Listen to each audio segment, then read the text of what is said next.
ನಡೆದ ಘಟನೆ. ದುರದೃಷ್ಟವಶಾತ್ ಕಾಶ್ಮೀರದ ಪಹಲ್ಗಾಮ್ನಲ್ಲಿ ಅಮಾಯಕ ಹಿಂದೂಗಳ ನರಮೇಧಗಳು ನಡೆದವು. ಪಾಕಿಸ್ತಾನ ಚೆನ್ನಾಗಿ ಗೊತ್ತಿತ್ತು. ಉರಿ ಸೆಕ್ಟರ್ ಮೇಲೆ ದಾಳಿಯಾದಾಗ ಭಾರತ ನಮ್ಮ ಮೇಲೆ ಸರ್ಜಿಕಲ್ ಸ್ಟ್ರೈಕ್ ಮಾಡಿದೆ. ಪುಲ್ವಾಮಾದ ದಾಳಿಯಾದಾಗ ಭಾರತ ನಮ್ಮ ಮೇಲೆ ಏರ್ ಸ್ಟ್ರೈಕ್ ಮಾಡಿದೆ. ಇವತ್ತು ಕಾಶ್ಮೀರದ ಪಹಲ್ಗಾಮ್ನಲ್ಲಿ ದಾಳಿಯಾಗಿದೆ. ಭಾರತ ಮತ್ತೆ ನಮ್ಮ ವಿರುದ್ಧ ಯುದ್ಧಕ್ಕೆ ನಿಲ್ಲುತ್ತೆ. ಪಾಕಿಸ್ತಾನ ಚೆನ್ನಾಗಿ ಗೊತ್ತಿತ್ತು. ಆದ್ರಿಂದಲೇ ಪಾಕಿಸ್ತಾನ ಯುದ್ಧಕ್ಕೂ ಸಜ್ಜಾಗಿ ಬಂತು. ಅಮೆರಿಕದಿಂದ ಫೈಟರ್ ಜೆಟ್ಗಳು, ಟರ್ಕಿಯಿಂದ ಸೂಸೈಡ್ ಡ್ರೋನ್ಸ್ಗಳು ಎಲ್ಲವನ್ನೂ ತರಿಸಿಕೊಂಡು, ಡಿಫೆನ್ಸ್ ಸಿಸ್ಟಮ್ ಅನ್ನು ತರಿಸಿಕೊಂಡು ಪಾಕಿಸ್ತಾನವು ಯುದ್ಧಕ್ಕೆ ಸಜ್ಜಾಗಿ ಬಂತು. ನಮ್ಮ ಭಾರತದ ಸೈನಿಕರು ರಣಾಂಗಣಕ್ಕಿಳಿದ್ರು.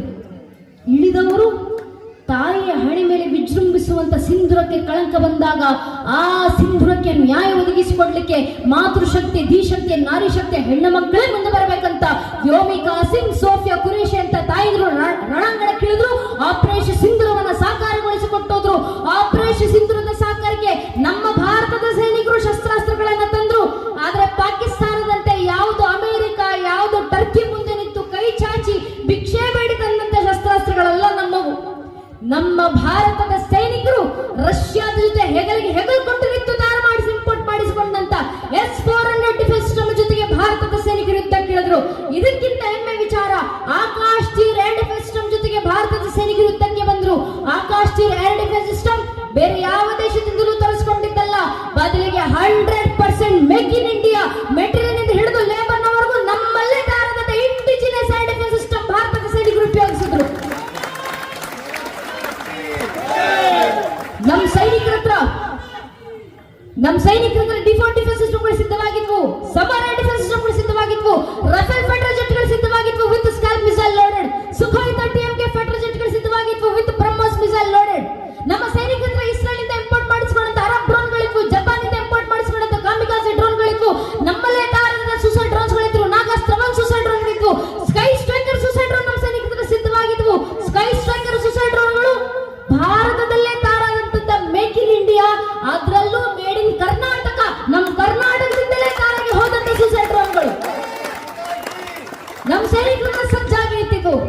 ಇಡೀ ಆಪರೇಷನ್ ಸಿಂಧೂರದ ಸಂದರ್ಭಕ್ಕೆ ಭಾರತದ ಸೈನಿಕರು ಇಸ್ರೋದೊಂದಿಗೆ ಲೈವ್ ಕೋಆರ್ಡಿನೇಷನ್ ಅನ್ನು ಸ್ವೀಕರಿಸುತ್ತಿದ್ರು. INS ವಿಕ್ರಾಂತ್ ಜೊತೆಗೆ 36 ಹೆಚ್ಚು ಯುದ್ಧಗಳು ವಿತ್ ಬ್ರಹ್ಮೋಸ್ ಮಿಸೈಲ್ ಲೋಡರ್ನೊಂದಿಗೆ ನಾರ್ದನ್ ಅರೇಬಿಯಾ ಸೇನಾ ಪ್ಯಾಟ್ರೋಲಿಂಗ್ ಮಾಡ್ತಿದ್ವು. ಎಲ್ಲಾ ಶಸ್ತ್ರಾಸ್ತ್ರಗಳಲ್ಲಿ ತಯಾರಾದಂತ ಭಾರತದ ಸೈನಿಕರು ರಣಾಂಗಣಕ್ಕಿಳಿದ್ರು.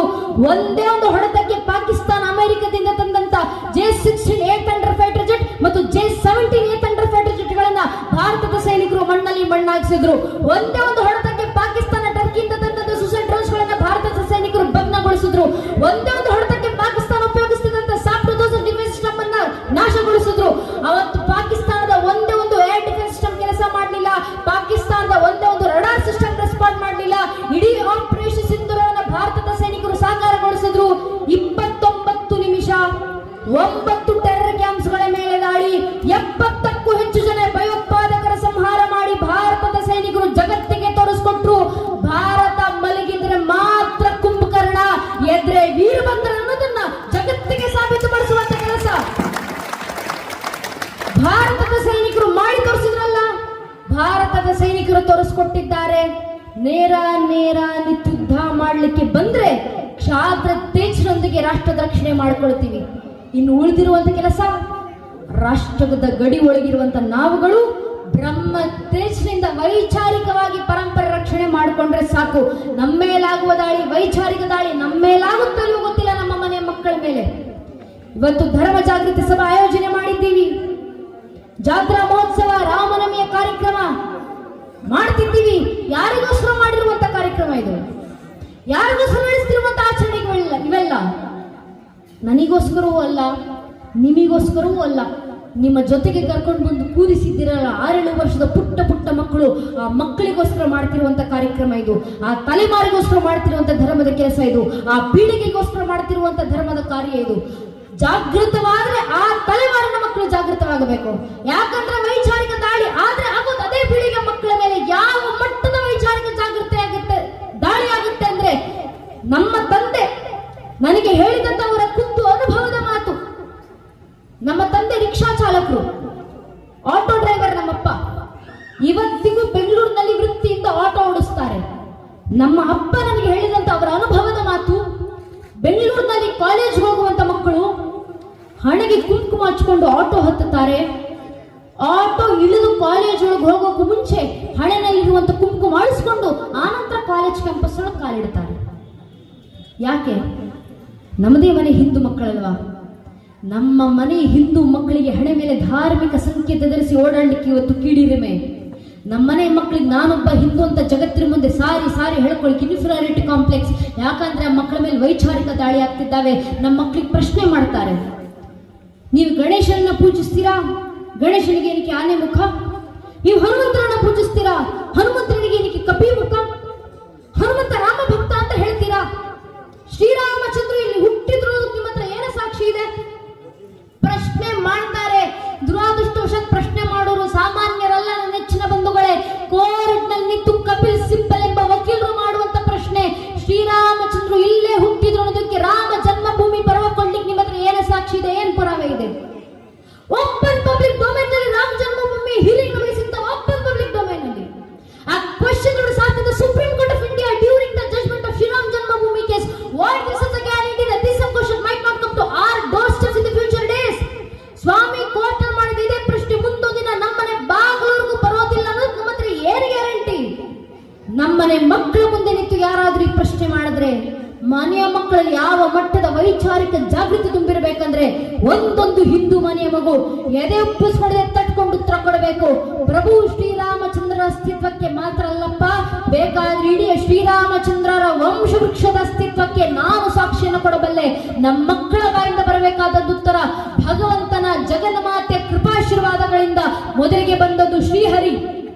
ಶ್ರೀಹರಿಯ ಮಗ ಬ್ರಹ್ಮ, ಬ್ರಹ್ಮನ ಮಗ ಮರೀಚಿ, ಮರೀಚಿ ಮಗ ಕಶ್ಯಪ, ಕಶ್ಯಪನ ಮಗ ಸೂರ್ಯ, ಸೂರ್ಯನ ಮಗ ಮನು, ಮನುವಿನ ಮಗ ಇಕ್ಷ್ವಾಕು, ಇಕ್ಷ್ವಾಕುವಿನ ಮಗ ಕುಕ್ಷಿ, ಕುಕ್ಷಿಯ ಮಗ ವಿಕುಕ್ಷಿ, ವಿಕುಕ್ಷಿಯ ಮಗ ಬಾಣ, ಬಾಣನ ಮಗ ಅನರಾರಣ್ಯ, ಅನರಾರಣ್ಯನ ಮಗ ಭೃದು, ಭೃದುವಿನ ಮಗ ತ್ರಿಶಂಕು, ತ್ರಿಶಂಕುವಿನ ಮಗ ದುಂಡುಮಾರ, ದುಂಡುಮಾರನ ಮಗ ಮಾಂಧಾತ, ಮಾಂಧಾತನ ಮಗ ಸುಸಂಧಿ, ಸುಸಂಧಿಯ ಮಗ ಧ್ರುವಸಂಧಿ, ಧ್ರುವಸಂಧಿಯ ಮಗ ಭರತ, ಭರತನ ಮಗ ಅಶೀತ, ಅಶೀತನ ಮಗ ಸಗರ, ಸಗರನ ಮಗ ಅಸಮಂಜಸ, ಅಸಮಂಜಸನ ಮಗ ಅಂಶುಮಂತ, ಅಂಶುಮಂತನ ಮಗ ದಿಲೀಪ, ದಿಲೀಪನ ಮಗ ಭಗೀರಥ, ಭಗೀರಥನ ಮಗ ಕುಕುತ್ಸು, ಕುಕುತ್ಸುವಿನ ಮಗ ರಘು, ರಘುವಿನ ಮಗ ಪ್ರಭೃತ, ಪ್ರಭೃತನ ಮಗ ಶಶಂಕು, ಶಶಂಕುವಿನ ಮಗ ಸುದರ್ಶನ, ಸುದರ್ಶನ ಮಗ ಅಗ್ನಿವರ್ಣ, ಅಗ್ನಿವರ್ಣನ ಮಗ ಶೀಘ್ರವೇದ, ಶೀಘ್ರವೇದನ ಮಗ ಮರು, ಮರುವಿನ ಮಗ ಪ್ರಶೀಷಕ, ಪ್ರಶೀಷಕನ ಮಗ ಅಂಬರೀಷ, ಅಂಬರೀಷನ ಮಗ ನಘೂಷ, ನಘೂಷನ ಮಗ ಯಾತಿ, ಯಾತಿಯ ಮಗ ನಾಭಾಗ, ನಾಭಾಗನ ಮಗ ಅಜ, ಅಜನ ಮಗ ದಶರಥ, ದಶರಥನ ಮಗನೇ ರಘುವಂಶದ ರಾಘವ ಪ್ರಭು ಶ್ರೀರಾಮಚಂದ್ರರು ಅಂತ ಹೇಳುವ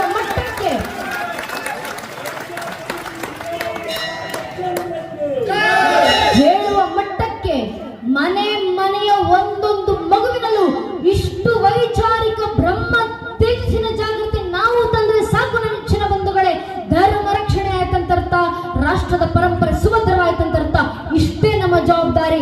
ಆ ಜವಾಬ್ದಾರಿ ನೆರವೇರಿಸಲಿಕ್ಕೆ ನಮ್ಮ ಕೈಲಾಗುವಂತ ಕೆಲಸ ನಿಮಗೆ ಮಾತಾಡ್ಲಿಕ್ಕಾಗುತ್ತೆ, ದಯವಿಟ್ಟು ಮಾತಾಡಿ. ಮನೆ ಮಕ್ಕಳ ಜೊತೆ ಮಾತಾಡಿ, ಕುಟುಂಬದ ಜೊತೆ ಮಾತಾಡಿ, ಮನೆಯವರ ಜೊತೆ ಮಾತಾಡಿ, ಧರ್ಮ ಜಾಗೃತಿ ಮೂಡಿಸಿ.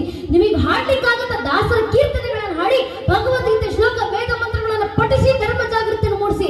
ನಿಮಗೆ ಬರಲಿಕ್ಕಾಗತ್ತಾ ನೈಜ ಇತಿಹಾಸ ದಾಖಲಿಸಿ ಬರೆದು ಧರ್ಮ ಜಾಗೃತಿಯನ್ನು ಮೂಡಿಸಿ. ಸಮಯ ಕೊಡ್ಲಿಕ್ಕಾಗತ್ತಾ ಬನ್ನಿ ಇಲ್ಲಿ ಧಾರ್ಮಿಕ ಸಭೆಯಲ್ಲಿ ಕೂರಿ ಇಲ್ಲಿ ಕೂತು ಧರ್ಮ ಜಾಗೃತಿಯನ್ನು ಮೂಡಿಸಿ.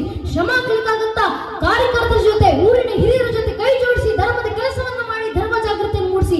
ಹಣ ಕೊಡ್ಲಿಕ್ಕಾಗತ್ತಾ ಊರಿನ ದೇವಸ್ಥಾನ ಮಠ ಮಂದಿರಗಳಿಗೆ ಆರ್ಥಿಕ ಸಹಾಯವನ್ನು ಮಾಡಿ ನಮ್ಮ ದೇವಸ್ಥಾನಗಳ ಧಾರ್ಮಿಕ ಕ್ಷೇತ್ರಗಳನ್ನು ಸುಭದ್ರಗೊಳಿಸಿ ಧರ್ಮ ಜಾಗೃತಿಯನ್ನು ಮೂಡಿಸಿ. ಯಾವುದು ಆಗ್ಲಿಲ್ವಾ? ಕನಿಷ್ಠ ಪಕ್ಷ ನಿಂತು ದೇಶ ಧರ್ಮದ ಪರವಾಗಿ ಒಂದು ಜೈಕಾರ ಹಾಕ್ಲಿಕ್ಕಾಗತ್ತಾ? ದೇಶ ಧರ್ಮದ ಪರವಾಗಿ ಒಂದು ಜೈಘೋಷ ಹಾಕಿ ಧರ್ಮ ಜಾಗೃತಿ ಮೂಡಿಸಿ. ಅದು ಆಗ್ಲಿಲ್ಲ ಅಂದ್ರೂ ಪರವಾಗಿಲ್ಲ, ಯಾರಾದ್ರೂ ನಿಂತು ದೇಶ ಧರ್ಮದ ಪರವಾಗಿ ಜೈಕಾರ ಹಾಕ್ತಿದ್ರೆ ಅವರ ಪಕ್ಕದಲ್ಲಿ ಹೋಗಿ ನಿಂತ್ಕೊಂಡು ಕೈ ಎತ್ತೋಣ ಸಾಕು. ನಾವು ದೇಶ ಧರ್ಮಕ್ಕೆ ಕೊಡುವಂತ ಕೊಡುಗೆ ಇಷ್ಟೇ. ಇಷ್ಟನ್ನು ಒಬ್ಬೊಬ್ಬ ಹಿಂದೂ ಮಾಡಿದ್ರೆ, ಇದನ್ನು ಒಬ್ಬೊಬ್ಬ ಹಿಂದೂ ಮಾಡಿದ್ರೆ ಸಾಕು, ಜನ್ಮ ಸಿದ್ಧ ಜವಾಬ್ದಾರಿ ಅಂತ. ಧರ್ಮ ರಕ್ಷಣೆ ತನ್ನಿಂದ ತಾನೇ ಆಗುತ್ತೆ. ಆ ಕೆಲಸಕ್ಕೆ ನಮ್ಮ ಕೈಲಾಗುವಂತ ಕೊಡುಗೆಯನ್ನ ಸಲ್ಲಿಸೋಣ ಅಂತ ತಮ್ಮಲ್ಲಿ ಕೇಳ್ಕೊಳ್ತಾ, ದೇಶಕ್ಕಲ್ಲದಿದ್ರು ಧರ್ಮಕ್ಕಲ್ಲದಿದ್ರು ಕನಿಷ್ಠ ಪಕ್ಷ ನಮ್ಮ ಸ್ವಾರ್ಥ, ನಮ್ಮ ಮನೆ ಮಕ್ಕಳು, ನಮ್ಮ ಮೊಮ್ಮಕ್ಕಳ ಸಂರಕ್ಷಣೆಗೋಸ್ಕರನಾದ್ರೂ ದೇಶ ಧರ್ಮ ಸಂರಕ್ಷಣೆಗೆ ನಾವೆಲ್ಲರೂ ಕಟಿಬದ್ಧರಾಗಿ ನಿಲ್ಲೋಣ ಅಂತ ತಮ್ಮಲ್ಲಿ ಕೇಳ್ಕೊಳ್ತಾ, ನಂಗೆ ಎರಡು ಮಾತುಗಳನ್ನು ಆಡಲಿಕ್ಕೆ ಅವಕಾಶ ಮಾಡಿಕೊಟ್ಟಿರುವಂತ ಸಂಘಟನೆಯ ಸಮಿತಿಯ ಗ್ರಾಮದ ಎಲ್ಲ ಹಿರಿಯರಿಗೆ, ವಿಶೇಷವಾಗಿ ಕಾರ್ಯಕ್ರಮಕ್ಕೋಸ್ಕರ ಶ್ರಮಿಸಿರುವಂತ ನೆಚ್ಚಿನ ಕಾರ್ಯಕರ್ತ ಅಣ್ಣಂದಿರಿಗೆ, ಊರಿನ ಹಿರಿಯರಿಗೆ, ಊರಿನಲ್ಲಿ ಒಂದು ಧಾರ್ಮಿಕ ಸಭೆ ಆಯೋಜನೆ ಮಾಡ್ಬೇಕಂದ್ರೆ ವಾರಗಟ್ಲೆ ತಿಂಗಳಗಟ್ಲೆ ಊಟವನ್ನು ಬಿಟ್ಟು ನಿದ್ದೆಯನ್ನೆಗೆಟ್ಟು ಮನೆಯನ್ನು ತೊರೆದು ಅವರಿಗೆ ಮನೆಯಲ್ಲಿ ಕೆಲಸ ಇಲ್ಲ ಅಂತಲ್ಲ. ಮನೆಯಲ್ಲಿ 108 ಕೆಲಸ ಇದ್ರು ಮನೆ ಕೆಲಸ ಆಮೇಲೆ ಮೊದಲು ಧರ್ಮದ ಕೆಲಸ, ದೇಶದ ಕೆಲಸ, ದೇವಸ್ಥಾನದ ಕೆಲಸ, ಊರಿನ ಜನರ ಜಾಗೃತಿ ಕೆಲಸ ಆಗ್ಬೇಕಂತ ವೈಯಕ್ತಿಕ ಕೆಲಸ ಬದಿಗಿಟ್ಟು ಬಂದು ಧರ್ಮದ ಕೆಲಸ ಮಾಡ್ತಿರ್ತಾರೆ. ಅಂತ ಧರ್ಮಕ್ಕೋಸ್ಕರ ಶ್ರಮಿಸ್ತಿರುವಂತ ನಮ್ಮ ಕಾರ್ಯಕರ್ತ ಅಣ್ಣಂದಿರು ತಮ್ಮ ಮನ್ನ 1000 ಸಮಸ್ಯೆ ಆದ್ರೂ ಕೂಡ ಇನ್ನೊಬ್ಬರ ಮನೆ ಮುಂದೆ ನಿಂತು ಕೈ ಚಾಚಲಿಕ್ಕೆ ಹೋಗಿರೋದಿಲ್ಲ. ಅವರು ಅಷ್ಟು ಸ್ವಾಭಿಮಾನ.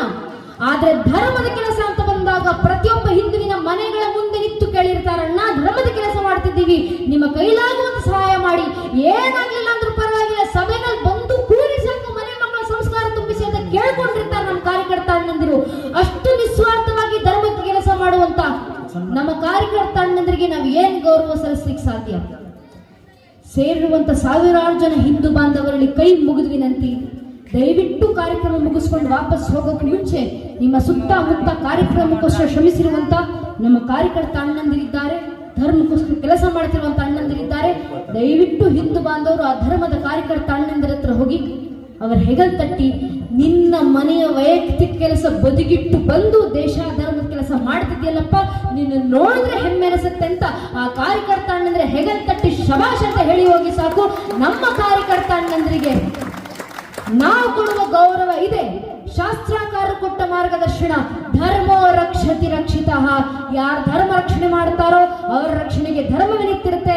ಆದ್ರಿಂದ ಧರ್ಮದ ಕೆಲಸ ಮಾಡ್ತಿರುವಂತ ಎಲ್ಲ ಕಾರ್ಯಕರ್ತ ಅಣ್ಣಂದರ ಪರವಾಗಿ ಬೆನ್ನಿಗೆ ಬೆನ್ನೆಲುಬಾಗಿ ನಿಂತು ಬೆಂಬಲ ಸೂಚಿಸುವಂತ ಕೆಲಸ ನಾವೆಲ್ಲ ಹಿಂದೂ ಬಾಂಧವರದು. ಆ ಕೆಲಸ ಮಾಡೋಣ, ಕಾರ್ಯಕರ್ತ ಅಣ್ಣಂದರಿಗೆ ಬೆಂಬಲ ಸೂಚಿಸೋಣ ಅಂತ ಕೇಳ್ಕೊಳ್ತಾ, ಇಷ್ಟು ಕಾರ್ಯಕ್ರಮ ಇಷ್ಟು ಅಚ್ಚುಕಟ್ಟಾಗಿ ಆಯೋಜನೆ ಮಾಡಲಿಕ್ಕೆ ಶ್ರಮಿಸಿರುವಂತ ಕಾರ್ಯಕರ್ತ ಅಣ್ಣಂದರಿಗೆ ಶತ ನಮನಗಳನ್ನು ಸಲ್ಲಿಸ್ತಾ, ವಿಶೇಷವಾಗಿ ಗುರು ಮಹಾರಾಜು ಶಾರದಾ ಮಾತನ್ನು ನಮಗೆ ಆಡಿಸಿದಂತ ಹೇಳಿಸಿದಂತೆ 2 ಮಾತನ್ನು ಕೇಳಿಸಿಕೊಂಡಂತ ಪರಮ ಪೂಜ್ಯನಿ ದಿವ್ಯತೆಯರಿಗೆ, ವ್ಯಾಸಪೀಠದ ಮೇಲೆ ಆಸನ್ನರಾಗಿರುವಂತ ವಿದ್ವತ್ ಗಣ್ಯರಿಗೆ, ದೇಶಭಕ್ತ ಬಾಂಧವರಿಗೆ, ತಾವು ಬರೋದಷ್ಟೇ ಅಲ್ಲದೆ ಮನೆ ಮಕ್ಕಳನ್ನು ಕರ್ಕೊಂಡು ಕಾರ್ಯಕ್ರಮದಲ್ಲಿ ಕೂರಿಸಿ ಇಡೀ ಮಣ್ಣಲ್ಲಿ ಧರ್ಮ ಜಾಗೃತಿಯನ್ನು ತುಂಬಿಸಿರುವಂತ ನೆಚ್ಚಿನ ಮಾತಾ ಭಗಿನಿಯರಿಗೆ, ತಾಯಂದಿರಿಗೆ ಶತ ನಮನಗಳನ್ನು ಸಲ್ಲಿಸ್ತಾ, ಇಡೀ ಕಾರ್ಯಕ್ರಮದಲ್ಲಿ ನಮಗೆ ಸಹಕಾರ ನೀಡಿರುವಂತಹ ರಕ್ಷಕ ಬಂಧುಗಳಿಗೆ, ಪತ್ರಕರ್ತ ಬಾಂಧವರಿಗೆ ಹಾಗೂ ಎಲ್ಲ ಹಿರಿಯರ ಪಾದಗಳಿಗೆ ಮತ್ತೊಮ್ಮೆ ನನ್ನ ಹಣೆ ಹೆಚ್ಚು ನಮಸ್ಕರಿಸ್ತೇನೆ.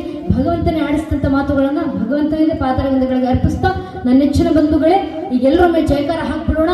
ಸುತ್ತಮುತ್ತ ಹಿಂದೆ ಮುಂದೆ ಇರುವಂತ ಸಮಸ್ತ ಹಿಂದೂ ಬಾಂಧವರು ದಯವಿಟ್ಟು ನಿಮ್ಮ 2 ಕೈಗಳನ್ನ ಗಾಡಿನ ತೂರ್ತ ಉಚ್ಚ ಕಂಠದಿಂದ ಭಾರತ ಮಾತನ ಜೊತೆ ಜಯಘೋಷ ಹಾಕಿ, ಭಾರತ್ ಮಾತಾ ಕೀ ವಂದೇ ಜೈ ಶ್ರೀರಾಮ್, ನಮಃ ಪಾರ್ವತಿ ಪತಯೇ ಹರ ಹರ. ಜೈ ಹಿಂದ್, ವಂದೇ ಮಾತರಂ. ಹರಿ ಓಂ ತತ್ ಸತ್. ಶ್ರೀರಾಮಕೃಷ್ಣ ಅರ್ಪಣಮಸ್ತು.